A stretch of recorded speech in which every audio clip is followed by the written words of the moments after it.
Hi everyone, welcome back to Tesla Living. In today's video, we'll see the amazing update that Tesla released for 30 days, which is free enhanced autopilot and auto navigation for almost all the users. So we just came back to the car and there was this holiday update waiting for us, which is 30 days of free trial of enhanced autopilot from Tesla. And we are super excited to try out these features. I always wanted to try these out, but $5,000 always seemed too much for these features.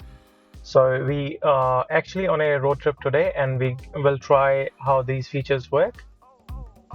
And in coming future, I'll make videos for specific features, which will be auto lane change, navigation on autopilot, and auto park feature, the summon feature as well. So stay tuned and let's see how our experience of this update is. And let's see if we can figure out how best to use these features. So we got the autopilot with enhanced feature over the holidays update, but it wasn't turned on when we initially got into the car after the update, and you cannot turn them on while driving. So these are the settings of how you turn navigation on autopilot. So this was turned off.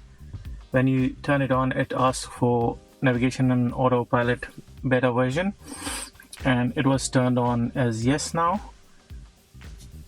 Summon was switched off, so you can switch it on from here as well. You have an option to customize the summon, which gives you an option to leave how much clearance you want for the bumper as well as the summon distance, like how far you need to be for the summon to be activated, and you can increase it to maximum of 12 meters. Side clearance, you have an option to make it standard or tight. I made it standard just to be on the safer side. I'd rather have it on yes, so you have to keep pressing, and as soon as you take your hand off the screen of your phone, the car would stop. So these are the settings to choose when you want to use the enhanced autopilot. You can customize navigation on autopilot from here. These are the options that are provided to us. So the first option is, do you want to start your navigation on autopilot on every trip? Which means if it's no, you have to switch it on after you put in the address. You will get an option to switch on the enhanced autopilot where the car decides when to change the lanes and stuff like that.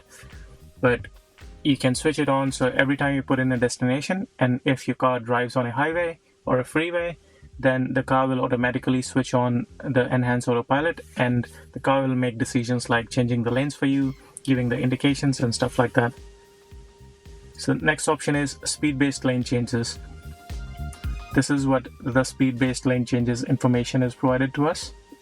So in my experience, I prefer to drive it in a mild setting where the car doesn't change too many lanes for no reason, because I've found out that although the feature is cool, but it's not as safe for the drivers behind us in Queensland, because in Queensland, Australia, people like to tailgate a lot. And it's very unsafe when your car is moving between the lanes. And I'm sure the Tesla does have a reason to move between lanes, but at times it just moves from the rightmost lane to left lane, and then within a couple of seconds it decides to go back there again because the speed of the vehicle in front of us is not matching the speed that the car desires. So in mild, it's still manageable and it's not as unsafe, and it's a bit more predictable. The next option is require lane change confirmation. I've switched it off, which means whenever the car wants to turn the lanes, it can make that decision on its own. The next option in the line is lane change notification type. So when the car decides to change the lane, it can give you an option as a chime, or it can vibrate the steering wheel, or it can do both, that the car is about to change lane, so you're aware of it.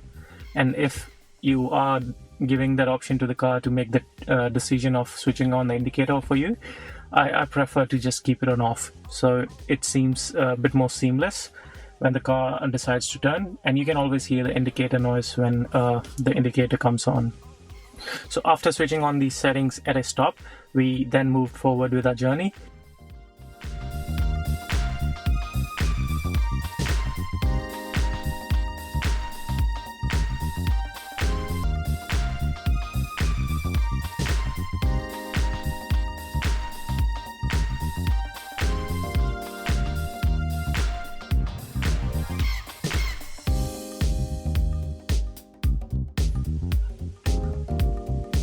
In the upcoming videos, I'll share my experience with all the other features like switching between the lanes when the autopilot is on, trying to use the auto park feature, and trying to use the summon for various scenarios. So thanks a lot again for watching the video, and I'll see you in the next one.